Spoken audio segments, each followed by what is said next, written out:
Welcome to Wandering Jews at J Squared Adventures. Travel far enough and you meet yourself. We're your hosts. I'm Scott. I'm Sorrel.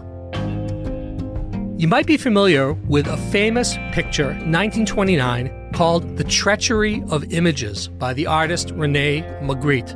It's a pipe, and underneath the pipe, an iconic caption, "This is not a pipe." Things are seldom what they seem at first glance. Beneath the surface, most things are like an archaeological mound, a tell, piles and piles, layers and layers, meaning and symbol and story. Similarly, a city is not just a city. A street is not just a street.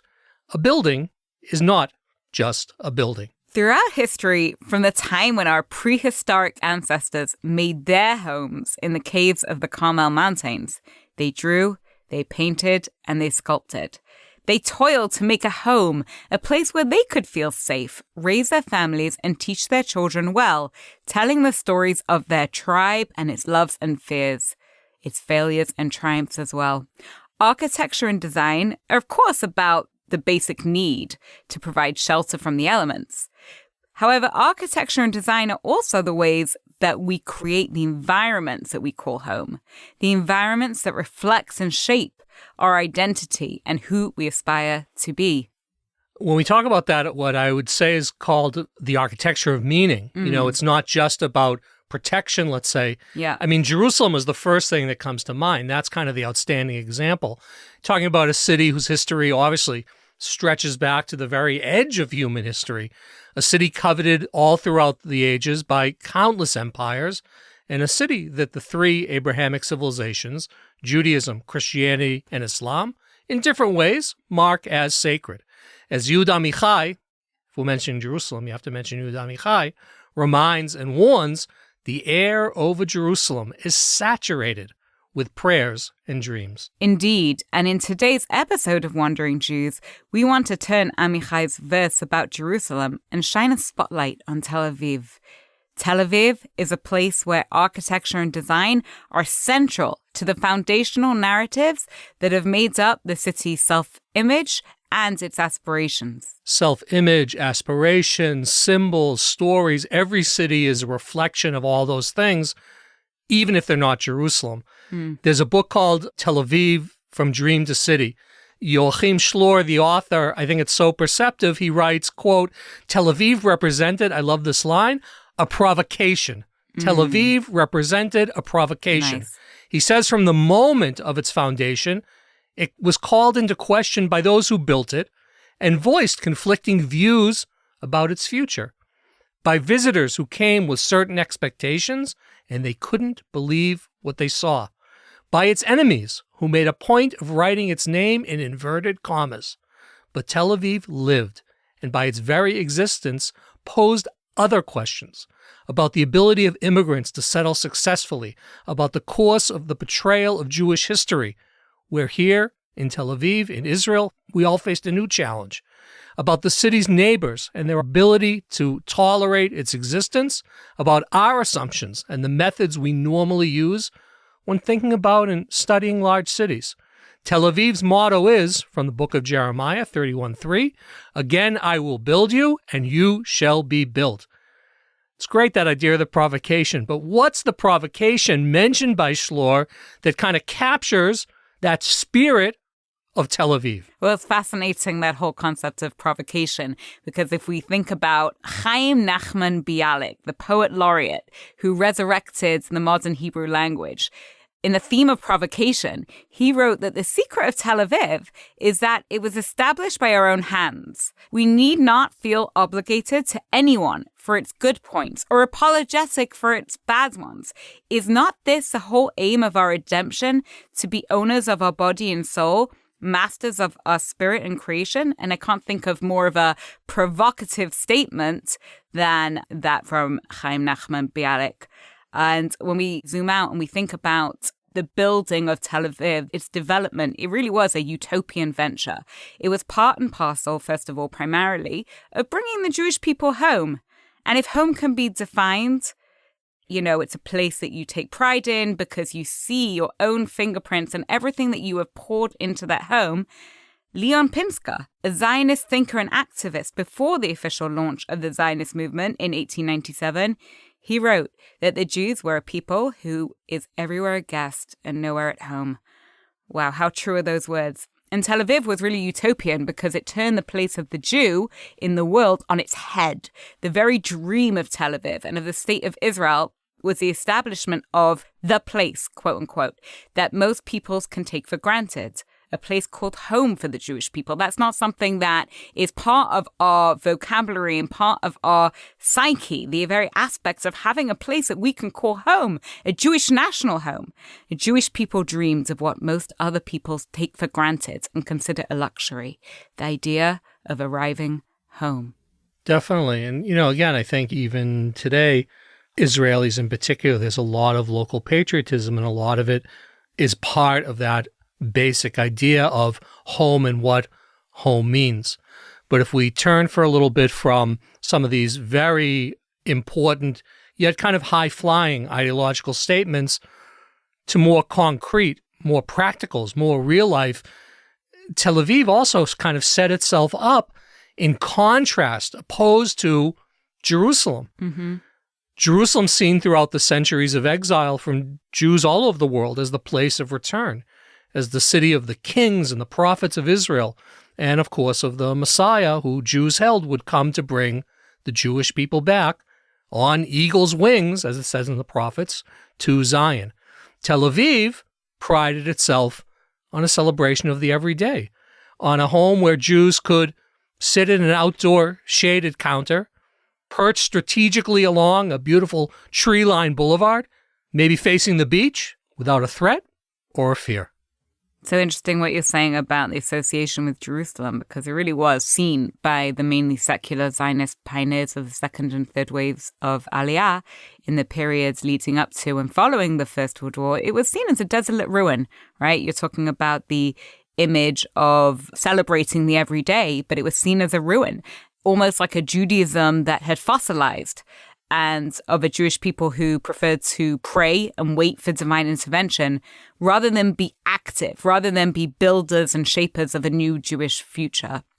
And Achad Ha'am, a leading Zionist thinker and educational light in the late 19th and early 20th century, commented on Jerusalem and the Western Wall and said the following: "As I stand and look at them," referring to the Western Wall and the Jews praying there, "a single thought fills my mind. These stones bear witness to the destruction of our land, and these men to the destruction of our people. Which of the two catastrophes is the worse?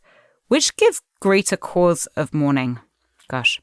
It's a tough statement. And Heavy. I think Achad Ha'am's, sense of desolation, of ruin, of what's happened to us, it's something that was carried on by other leaders of the Zionist movement in the early state of Israel. Many of the early leaders of the pre-state Yishuv, right, the kind of the modern side of the settlement that became the state of Israel in 1948, they preferred other holy lands to Jerusalem. The Jezreel Valley, the home of the Moshavim and the Kibbutzim, and that image of agriculture, working the land. Of course, the city of Haifa and Tel Aviv. Ben Gurion and Golda Meir, both of them, in their national leadership roles, they were very happy to call out and declare the national and religious centrality of Jerusalem for the state of Israel and the Jewish people. But really, tachlis, they spent very little time living in Jerusalem beyond their official duties. And I think it's true to say that both of them had more than a small disdain for the city of Jerusalem in comparison to other places that they saw as holy lands representing the Zionist project. And even today, Tel Aviv prides itself on not being Jerusalem. The cultural stereotype is that Jerusalem, again, the heavenly city, it's the city of history, of monuments, of remembering. When Tel Aviv looks in the stereotype mirror, it sees a city of today and tomorrow, of coffee shops and sky-high towers, and also of putting the past behind and moving ahead. Like all cultural images, all stereotypes, they're true to an extent. They're limited. They're limiting. But as the Hebrew poet Natan Alterman, said about Tel Aviv, maybe there's something to it. You talk about Tel Aviv seeing itself as a city of the present and the future. Let's, though, take a look back at Tel Aviv's past. And there's an iconic photo montage that actually shows a beach that would one day be Tel Aviv. On April 11th, 1909, Jewish photographer Abram Soskin captured the origin story of Tel Aviv, the famous beachfront lottery. 66 Jewish families of the Achuzat Bayit Pioneering Company gathered on a sand dune just outside the city of Jaffa. They aspired to build a new neighborhood, separate and distinct from Yaffo.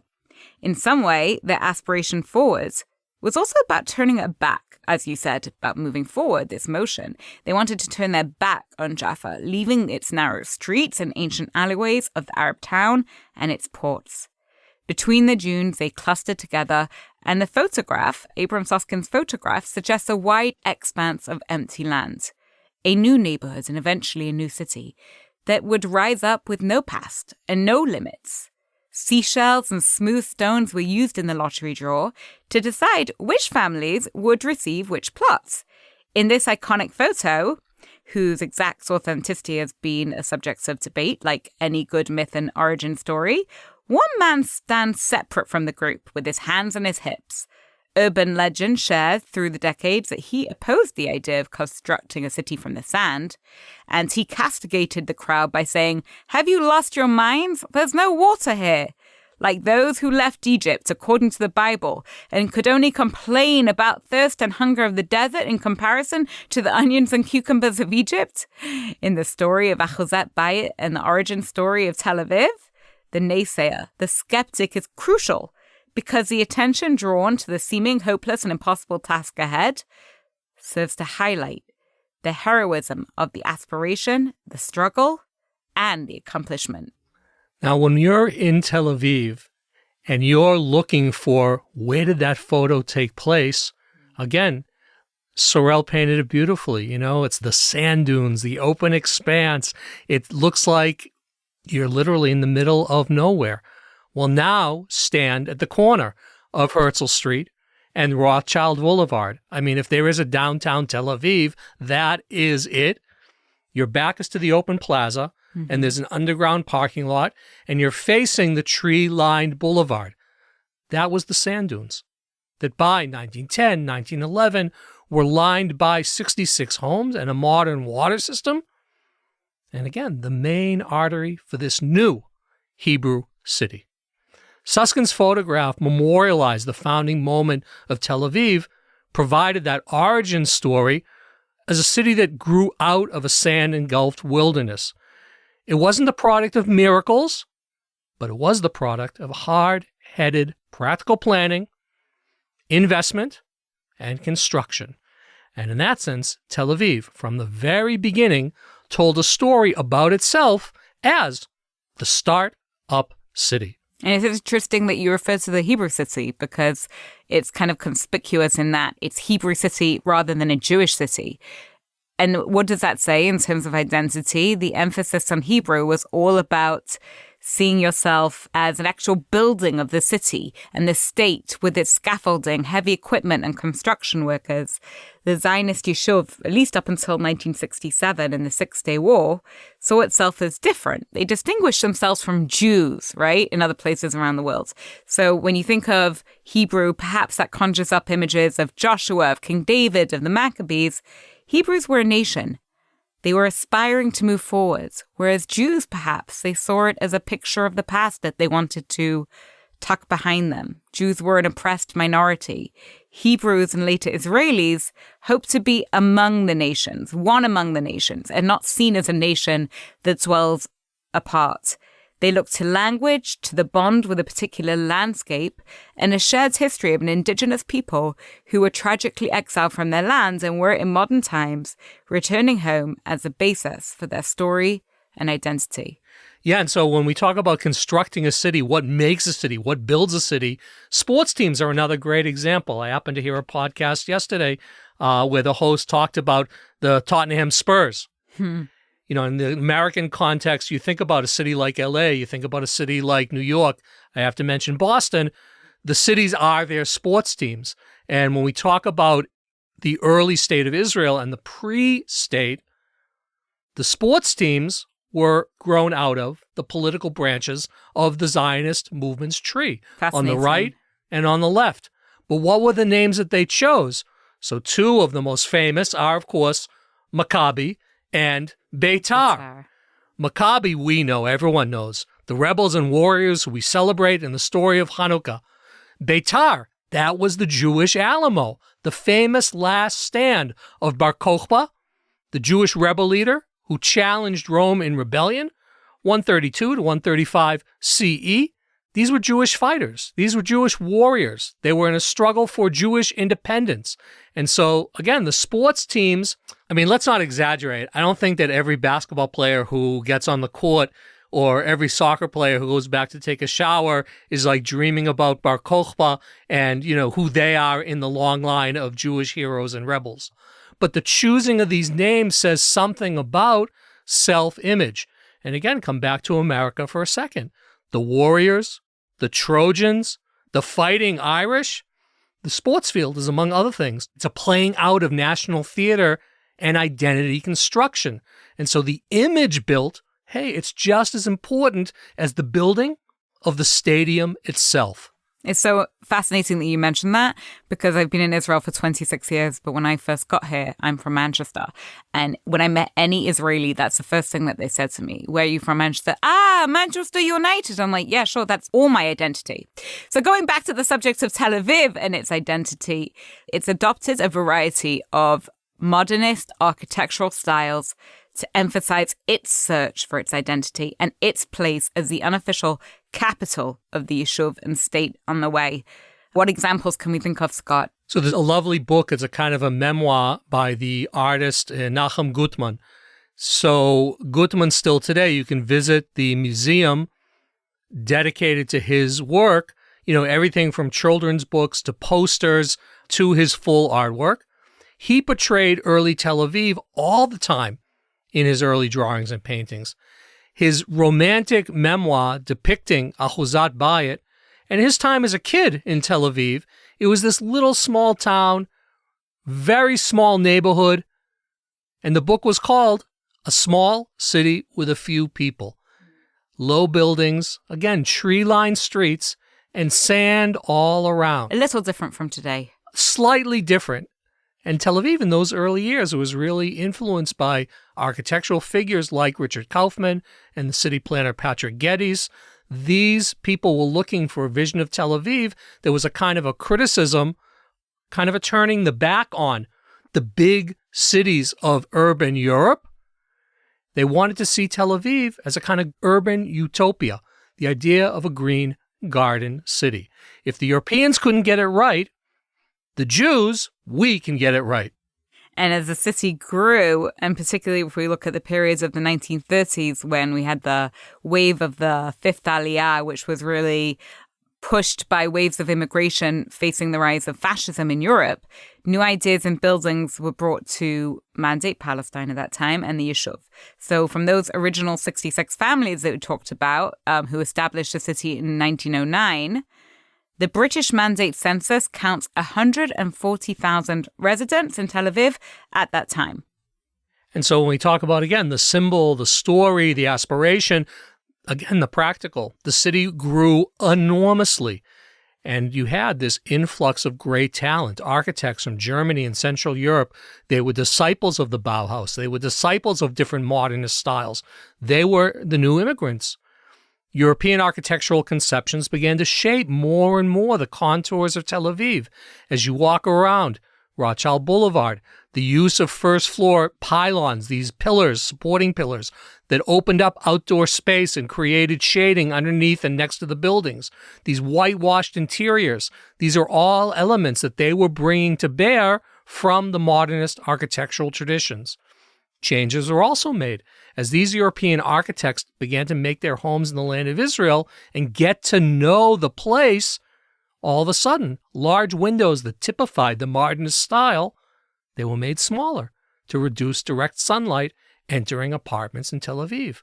Porches were added to the multi-story buildings to take advantage of fresh air and increase outdoor living space. The Bauhaus and the modernist styles made aliyah with their architectural parents, and these styles grew and changed in the Mediterranean sun. And fast forward to today, there's over 4,000 Bauhaus buildings peppering Tel Aviv, and very much defines its modern, understated, functional attitude to architecture and city planning. Tel Aviv is actually recognized by UNESCO in 2003 as a World Heritage Site because of its unique collection of Bauhaus construction captured in one of Tel Aviv's many nicknames, the White City. Yeah, today when one looks at the Tel Aviv skyline and, when I drive into the J Squared Adventures office, I'm always amazed by this kind of growing forest of skyscrapers and of construction sites. With the growth of the city through the years and soaring real estate costs, more and more skyscrapers have been built, really over the last 20 years. Almost all the buildings above 100 meters were built within the last 2 decades.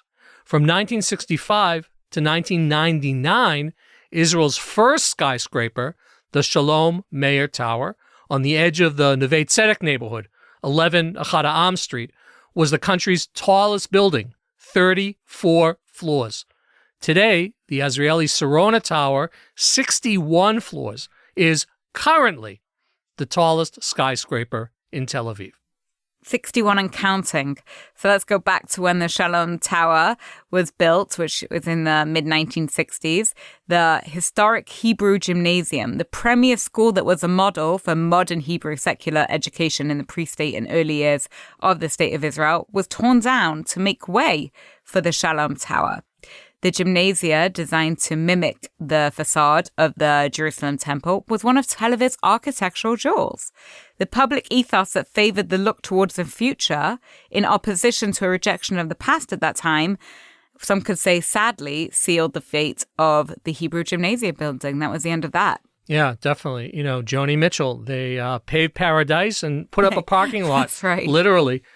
It could be that since the declaration of Tel Aviv as an architectural World Heritage Site, and in light of the ripping down of the Hebrew Gymnasium and putting up of the Shalom Meir Tower, it could be that public international eye and appreciation for Tel Aviv has also spurred a more lively public debate and wider appreciation here in Israel for the need to balance between development necessities, a growing city, a growing population, and the vital need to preserve and also cherish the past. And talking of cherishing the past, I think the idea of being able to afford any property is kind of like a concept of the past, because Tel Aviv is all about real estate and expensive real estate. I mean, Tel Aviv rivals New York, Paris, Tokyo in its prices. The rents are always rising, just like the buildings, and buying an apartment is way beyond the actual means of most Israelis, I think it's fair to say. The reality is that the young people who grew up in Tel Aviv, who served in the army, and who make up the economic foundation of Israel's future, realistically will not be able to buy an apartment in Tel Aviv. It's prohibitively expensive. So what needs to be done, which is the question, always as we're kind of grappling the future and kind of remaining true, though, to our past and our heritage, to open up Tel Aviv for the not rich and the not famous. From the original vision of that green garden city, Tel Aviv has changed dramatically. We've tried to trace a little bit those changes through the years. No longer a small village, that is for sure. It's an important cosmopolitan center. It's one of the major cities of the Mediterranean. And it really is internationally recognized for everything from Bauhaus to postmodern architecture to high-tech innovation. It's an incredible symbol of diversity and the vitality of Israel's fierce debate about how we want our future to look. And so the best thing to do in Tel Aviv, get out and walk. Stroll Chen Boulevard along Rothschild to the corners of Herzl Achad Ha'am. Consider how those early visionaries dreamed about what Israel would look like and how we've turned out. Go down to the beach, and from the hotels along Yarkon Street, check out the beach. In what ways has the dream of a new Jew, suntan surfers, flocks of joggers, how has that turned out from the days of the beachfront lottery when Tel Aviv was born? from the renovated train depot just below Neve Tzedek, continue down to the Clock Tower and Andromeda Hill in Jaffa. What do you notice about Jews and Arabs, Israeli citizens all, the street life of Jaffa, and from the top of the hill, as you look out over the water, our hopes for the vistas of tomorrow. And now, something for the road. A tip, a recommendation to help you make every journey your own. Hi, I'm Abraham Silver. I am a J-squared tour educator, and this is something for the road. My background is that I am not just a tour educator, I'm also a licensed architect. I'm studied and got a master's degree of architecture at the University of Pennsylvania. Kind of want to relate to that. And what I do besides tour educator is I actually teach architectural history of Jerusalem at Hebrew University. We are talking about architecture today, and I'd like to just kind of introduce the concept that Tel Aviv was built to be a modern Jewish city, both modern and Jewish. The architecture reflects those values. In early Tel Aviv, the first buildings were just practical. How do I live in a building? You can see amazing examples of that on the corner of Herzl and Ahad Ha'am, two amazing examples from 1910 when the city just started. But by the 1920s, the city was being built with that twin understanding of modern and Jewish. What makes a Jewish building? And the answer that came up in the 1920s was clad it with Jewish symbols, kind of like us wearing Jewish stars around our necks. You can see tons of buildings that have Jewish motifs in them from the 1920s, and the style became known as eclectic. And eclectic means anything goes, and that was the Roaring 20s. Anything goes. By the 1930s, the concept of modernism changed, and it became known as the modernist movement, centered in two schools. We usually use the word Bauhaus, but it's Bauhaus and Corbusier. Bauhaus was asymmetrical. It sits on the ground. There's no cladding involved in Bauhaus or Corbusier as well. Corbusier was columns where you could drive a car into the building and then a core column. So you see buildings sitting on columns. Most of Israel was actually designed Corbusier style and not Bauhaus, although we have the largest collection of Bauhaus in the world as well. And why modernism? Modernism was this. The value was that everyone's equal. In modernism, the cladding showed wealth. And in fact, there was no wealth. And that dovetailed with Zionism at the time, which was really predicated on socialist Zionism. That's the background. Most amazing to be able to see those buildings. I want to just say the whole country was built that way. All of kibbutz was built in modernist style, mainly Bauhaus. Jerusalem and the Zionist neighborhoods are as well. And one of the greatest pieces of Bauhaus architecture is sitting on Ramban in Arlazarov Street in Rehavia. And that building, as much as it's amazing, go walk down to Yushishkin. And Yushishkin Street in Rehavia are spectacular 1930s buildings built in Jerusalem stone in Bauhaus style. Amazing, in fact. But back to Tel Aviv, and that is, Tel Aviv was predicated on modernism, as I said, and representing that values. But just think about who was living in Tel Aviv. Tel Aviv was being populated by people who were coming out of shtetls. They were coming out of shtetls where there were horses and wagons, and they were living in the most modern buildings in the world. And that was who we were, still who we are. We were so identified with modernism that we, even in the 1970s, when postmodernism took over, we continued building in modernism until the 1990s. And I will say this about modernism, and that is, first of all, where in Tel Aviv, take a walk up Bialik Street. And Bialik Street, you see amazing examples of eclectic architecture. You see amazing examples of Corbusier and of Bauhaus, of modernist architecture. And when you get to the end of Bialik Street, which is only 1 block long, get to the Liebling House, and that is the center. It's a free museum, amazing cafe, amazing museum about modernist architecture, and an amazing view from the roof. The last thing I'm going to say is I got my master's degree at University of Pennsylvania. Like I said, I studied with Joseph Rickwood. Joseph Rickwood was the premier architectural philosopher of the 20th century. And when I told him that I was there to learn about Jewish architecture, he said, "What does that even mean? Jewish architecture is modernism. That you took the Jewish city and you built it with modernist architecture. Jewish equals modernism. You could go home. If you don't love modernist architecture, you're not really Jewish." I'm not sure I would go that far, but go take a walk up Bialik Street. Go take a walk through Tel Aviv or Haifa or Jerusalem and appreciate the fact that modernism is, in fact, Jewish architecture. And with that, I'll say, come to Israel. Come explore the country with J Squared, and I'll meet you on the way at Bialik Street or anywhere else. Israel's just such a fantastic country, and J Squared is the way to go. Thanks for listening. Dive deeper into the world of travel on our J Squared Adventures website. That's j2adventures.com. And stay in the loop with our latest adventures on all our social media platforms, Facebook, Instagram, and LinkedIn, all under J2 Adventures. And if you enjoyed hanging out with us, don't forget to leave us a comment, review, and subscribe wherever you get your podcasts. Until next time, travel safely and keep wondering. I'm Sorel. I'm Scott. See you soon with the Wandering Jews.